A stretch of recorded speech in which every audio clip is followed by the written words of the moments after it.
the Capital Region Anti-Racism Training Initiative's Community Conversation, a production of the initiative and the Junior League of Schenectady and Proctors. I am Denise Murphy McGraw. I am the co-host of this show. I am also one of the founders of the initiative, as well as the president of the Junior League of Schenectady and Saratoga counties. I'm joined today, as I am every week, by my co-host, my friend, my mentor, Dr. Hayward Horton. Hi, Doc. How are you today? Oh, great, Denise. How are you doing this morning? Good. We have two guests, a little different, shaking it up.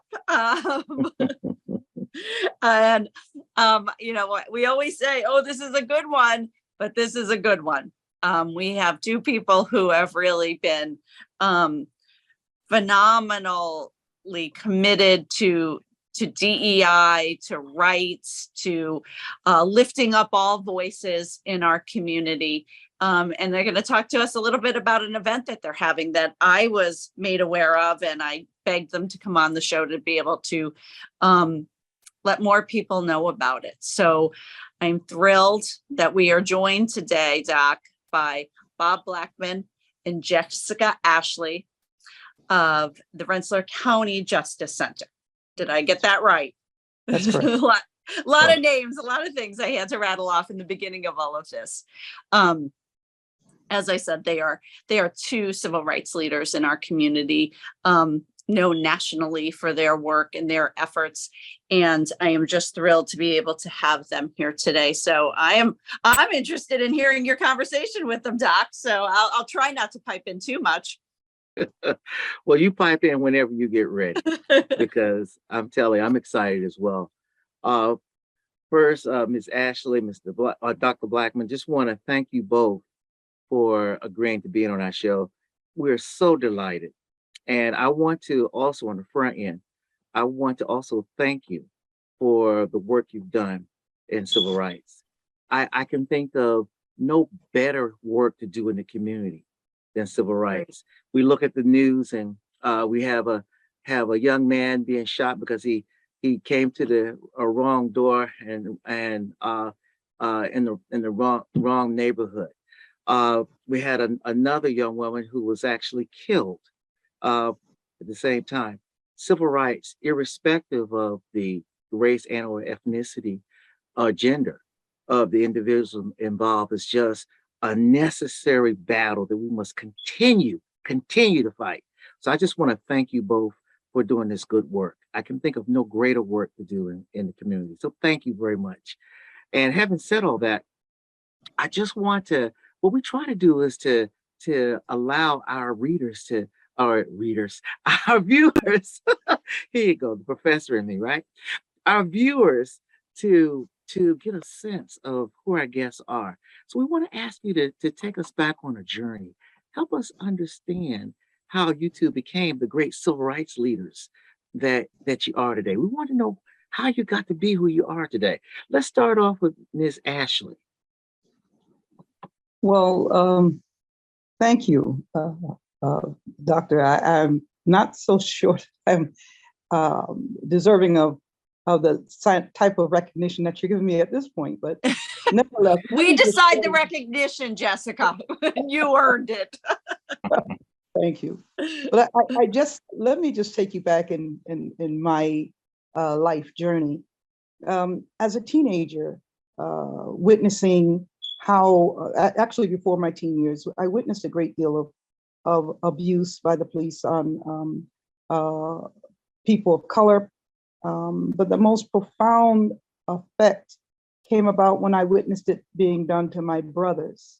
Being beat on the head with billy clubs. And I remember riots that broke out in the Central Park in Schenectady back in the 60s, actually late 60s. And I'll never forget that first time in my life after witnessing from childhood, the police always beating and having the upper hand. For the first time, I witnessed that the crowd in Central Park got the upper hand and the police were getting beat up. And I'm not ashamed to say it, but I was so glad to see that. And I was a child because for once the underdog was not being viewed. So that left an imprint on my mind. As time went on, I reached my teen years. I wanted to be a Black Panther. My father was very angry with me. And it was as if we were in two worlds. I couldn't understand, why can't you see how racism is so prevalent, and how Black people are being abused? And my father's comment, I'll never forget, because it was very common for many of our elders to say or believe that the police aren't going to arrest you for nothing. You had to do something for the police to arrest you. For the life of me, that would take me to a crazy place. Anyway, as time went on, I developed into my own person. In the city of Troy, I came back to the city of Troy after a number of years of living in other areas of the country. I came back to the city of Troy, and it was here that things started to unfold in my own more, I'll say more of a, not passive, but less aggressive. Because at one point I was I was, as I said, I wanted to be a Black Panther. I wanted to have a gun, and I wanted to shoot every cop there was. That was my attitude as a teenager. But by the grace of God, I matured and began to see things, how we might go about changing things. And the most important tool that God had given us was our mind. You have got to outthink your adversary. You have got to use your brain. And one of the primary ways this was often experienced for me is as a family worker with Head Start for a number of years. One of my responsibilities was to advocate with my parents when they had to deal with social services, police, or whatever the case might be. And oftentimes the parents would be denied their benefits that they were entitled to because someone decided that they were just going to be difficult. Well, that was my time to move in. And I would oftentimes recite to them when they would say the person was not entitled to whatever it might be. I would like to know, we'd like to know what policy you're going about. What are you using? What formula are you using to make the determination? And when they would not be able to show that, well, they would, make a long story short, that parent would leave with their benefits. And I would often have to tell them, I need you to keep your mouth shut. You let me handle this. Because when you allow yourself to become frustrated and angered, which is the tool that they're using, that's what they want. They want you to be frustrated and angry so that you can start cussing and losing your cool, put you out, you gain nothing. Let me handle them. And I would have my smile on my face and policy right in hand, knowing exactly what the rules were. And so that was my journey. I was president of Troy NAACP for, I believe it was 3 years. I was active. I was a member of the Objective Review Board, the original, when we started in Rensselaer County, for 5 years. I was one of the first members on that board. And I've just continued through, just through happenstance, if you will. Things would occur, that I would get a call, someone's beat up and they're in the hospital, and away it would go. So I have not, over the years, I joined the past few years, I joined with the Rensselaer County Justice Center because I knew that one of the things that needed to happen in the Rensselaer County was that we had to have people who were, first of all, dedicated to the cause, but also not easily manipulated in the situations that before you get the whole story. Right. Oftentimes people don't have the whole story, and you have this big chaotic situation. There are two sides to every story. And I believe that the authorities have just as much a right to give their side as an alleged victim. All Mhm. right. And that's our position. We want to hear both sides. Now, if the police department doesn't have a side or refuse to give a side, that tells us everything we need to know. And that's basically my story. Fantastic. Very powerful. Thank you.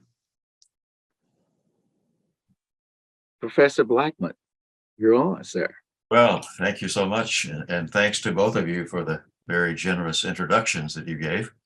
Not sure I'm deserving of all that, but it's hard to know where to start in all of this.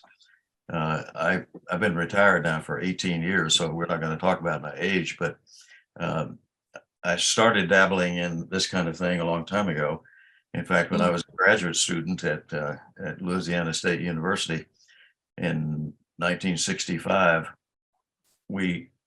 our best television reception back in those days was from a station in Jackson, Mississippi. And I saw the governor, Ross Barnett, standing in the schoolhouse door, trying to stop schools from being desegregated and making a fool of himself, really. Right. And I said to my wife at the time, when I finish this PhD, I'll go any place in the world, but I'm not going to Mississippi. And I grew up in the South. But as fate would have it, I had to eat those words. I was offered for me a perfect job in the middle of the Mississippi Delta in a small town near Greenville, Mississippi. And so I arrived there in 1967, and the big issue was school desegregation. Brown versus the Board of Education, of course, had been issued in 1954, I guess, and nothing had been done there, and most other similar communities. Nothing had been done to desegregate the schools. And finally, a group of us sort of got together and said, you know, we've got to make this happen. We've got to make it happen successfully. And I began to work with others. We formed a biracial committee, equal number of whites and blacks, to sit down and talk about this thing. And we had public meetings, and some of the biggest opposition came from the school superintendent himself. But anyway, we finally were successful in doing that. And that's how I got into this kind of volunteer work. That's the successful side of the story. But the other side of the story is that in that particular school district, and in many others in the South, today, those schools that were desegregated during the civil rights movement are now, many of them are now all black again because of white flight. Right. So it kind of makes you wonder, did we do a good thing or not? We thought we were at the time, but those schools, as I said, tend to be resegregated. And then I left there after 12 years and got into academic work as a department head and later as a dean, and didn't do a lot for a good many years because I was pretty busy with my work, and for reasons that it would take more time than we have here to tell, my wife and I retired to a place called Troy, New York, and I had been in Syracuse for a few years. It was SUNY in Syracuse, so we settled here 18 years ago. And as I began to get to know people, including Jessica Ashley, I became aware that while this was a nice community, there were things that were not right about race relations and that sort of thing. And a man by the name of Bob Doherty, and we'll probably talk about it a little more later. Yeah. He and I began to have breakfast every Friday morning, and we did that for a number of years. And we would just talk about a lot of things, and and particularly about relationships between the community and the police here in Troy. And some things happened. There was like the Kokopelli case that actually I met Jessica for the very first time when she testified before Bob Doherty's Public Safety Committee when he had a hearing about the Kokopelli case. And then a couple of years later, there was the police killing of an unarmed black man. And Bob and I were very concerned about that, of course, as Jessica and a lot of other people. But we didn't hear a lot of people in the community talking about it.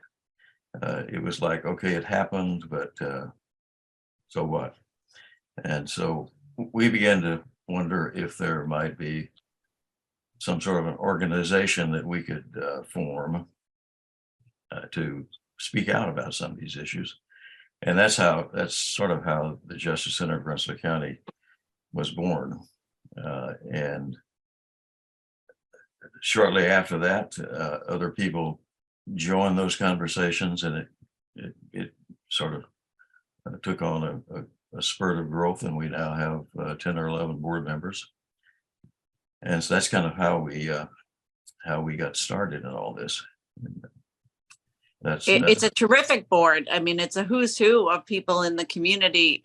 When I was speaking with your colleague, Jaquetta Jones, who so many people know and respect and appreciate, and I being one of them, she asked, would you like to talk to some of our board members? And she's rattling off just all these names of people I've worked on other projects with, people I know that are just there for a name on a letterhead. They're really shoulders to the wheel kind of workers like the two of you are. So it's a magnificent organization. And would you just take a minute to just give our viewers, a little bit of an overview of, you talked to your individual work and how you got to this place of this board, but the charge of the board and just a little bit about it for folks who are not familiar with it. Mm-hmm. Well, as I said, we have 10 board members, and Bob Doherty was our first president. Yeah. And unfortunately, Bob died about 1.5 years ago, and Yeah. I was vice president. That's how I became president of the group. But we're working on, I guess our principal project has been police reform, but Yeah. we've also done some things in environmental justice. We joined forces with the Environmental Coalition of Rensselaer County, I believe it is, to oppose the renewal of the permit for the Dunn landfill, which is a school in Rensselaer. We've done some work in voting. I'm sure you may remember that We've had a whole show. Noreen, Peter, Noreen and Cindy have been on the show to talk about, the voting rights violations, the voting rights, third world country-esque voting rights issues in Troy. Yep. That sounds like Noreen. Yeah. Yeah, she's trained me well, Bob and Jessica. She's been a spark plug. She's basically the reason we got into the voting issue, particularly with regard to early voting sites. Our board of elections first gave us such conveniently located voting sites as out in Brunswick, and I believe it was Jessica who tried to take a bus ride to Brunswick, and it took like 3 hours to get out there. So I'm sorry, it was Noreen who literally took the bus and walked the distance to Brunswick. Okay. Yeah, I took the bus to Scotia, which was absolutely ridiculous. And we had to, 4 buses. Yeah. 4 buses to get to Scotia if you don't have transportation.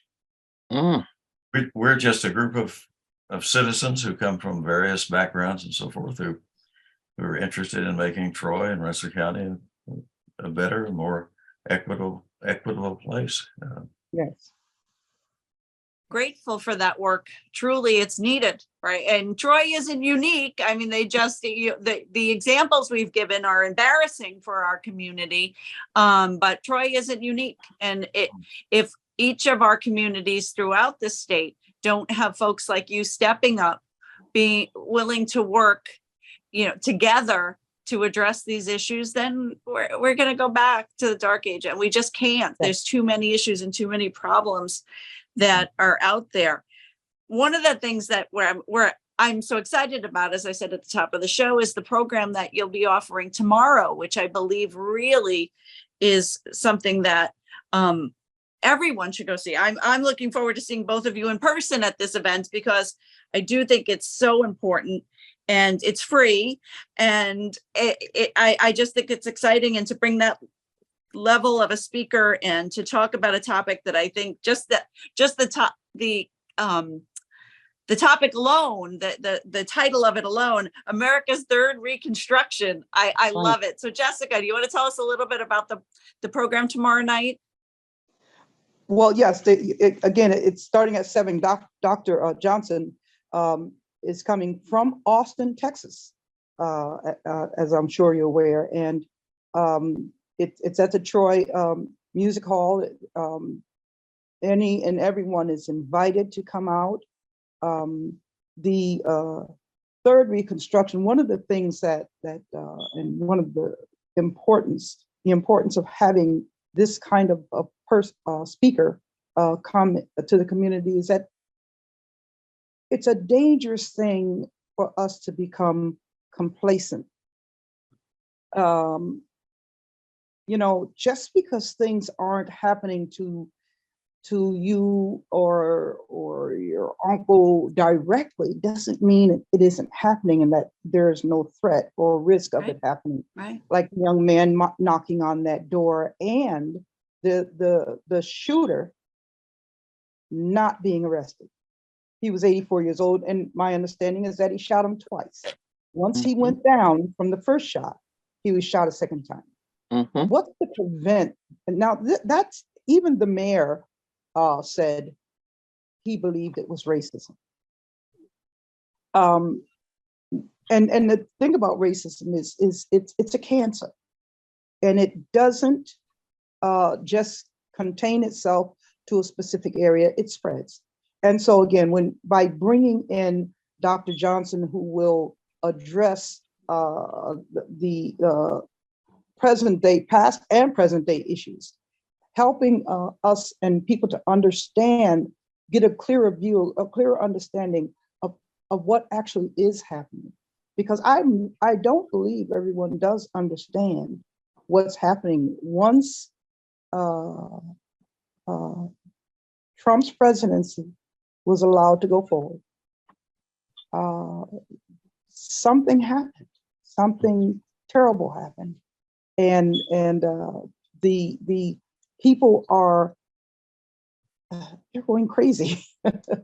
and racism has never gone away, but when people are comfortable with expressing it openly and publicly, and having no concern for there being consequences, such as when you're hate crimes,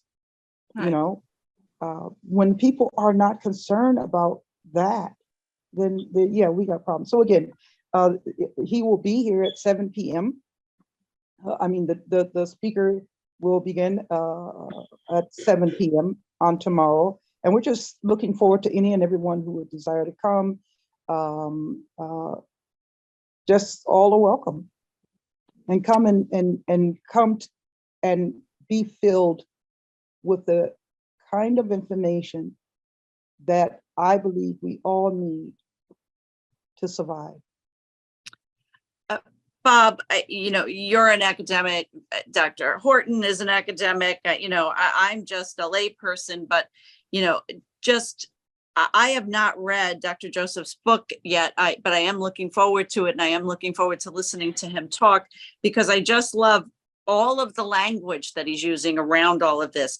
Building the 21st century beloved community. That's what we all strive for, right? Is to live in communities that are stronger and better. I've talked in past, and we've had many shows on Dr. Horton's work in community development, but that's what all of this is about. Developing our communities, building them up, lifting up voices, and lifting up the voices for good. and for the Yes. common good.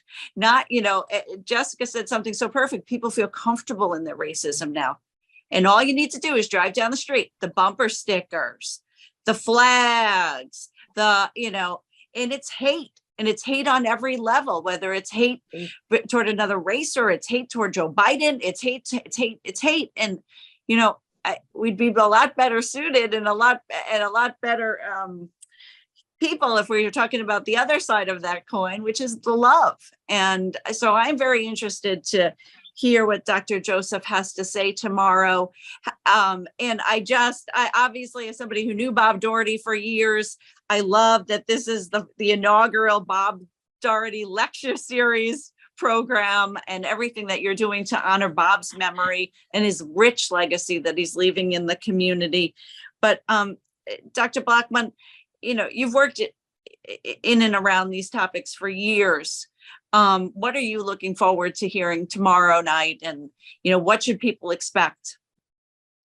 Well, number one, I think we can expect an outstanding speaker. He's a very articulate person, and this is his 7th book, so he's quite the scholar in matters of race. And when I called him several months ago now to initially invite him to do this, he said, "Well, what would you like me to talk about?"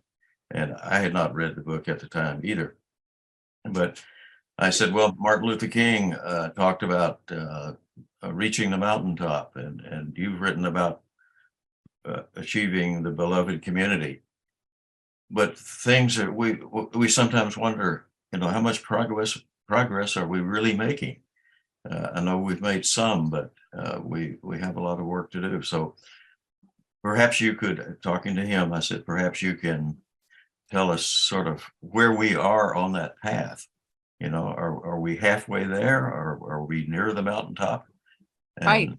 so that's kind of what I hope he will do, is to sort of give us a state of, in his opinion, in his expert opinion, I hope he will give us sort of a state of civil rights and state of equality. Because as we see the flags and the bumper stickers, and we know about shootings continued and all that, it really makes you wonder. We've been, and his book ends on a hopeful note, and that's wonderful. And I hope he's right.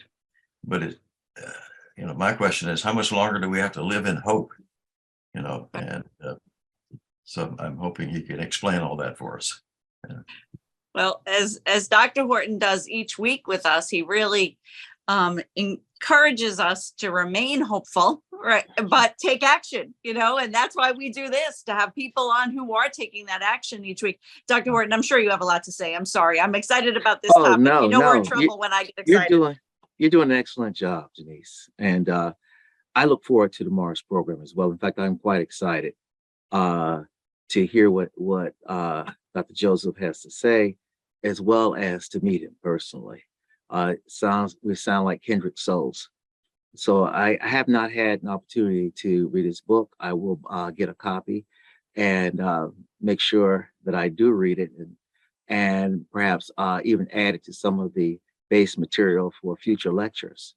But Good. most importantly, the community needs to hear him. Right. And we all need to grow. Not saying that necessarily we will find something new, but every once in a while, those of us who are out there in the trenches, we need a pause. We need a reinforcement.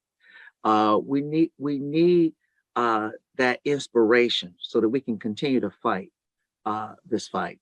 It is not an easy thing. You sacrifice so much of your own personal life and time, and to hear a speaker like the one you're bringing in gives us the inspiration and reinforces our determination to continue to fight. Right. Well, the program which will take place on Wednesday. I know folks will watch this show at all different days and times, but will take place at 7 p.m. on Wednesday, April 19th. It will be at Troy Savings Bank Music Hall, which you cannot find a more stunning location. If you have never been there, if you live in other parts of the state and you've never been to Troy Music Hall, do yourself a favor and get there because it's just absolutely beautiful. We are going to be listening to a conversation with Dr. Joseph, who is the author and historian of racial justice movements, which, just what could be more important. The topic for the inaugural Robert J. Doherty Memorial Lecture Series is America's Third Reconstruction, Building the 21st Century Beloved Community. I hope folks will join us there. I think we're in for a real treat. And it sounds like we're going to get a roadmap to get to that beloved community. Jessica Ashley, Dr. Bob Blackmon, thank you both very much for being on our show. Dr. Horton, it was good to see you. Thank you. Thank you to Likewise. all our viewers. Join us next Tuesday night at 7 p.m. and every Tuesday night at 7 p.m. for the next edition of Community Conversations. Thank you very much and good night. Good night.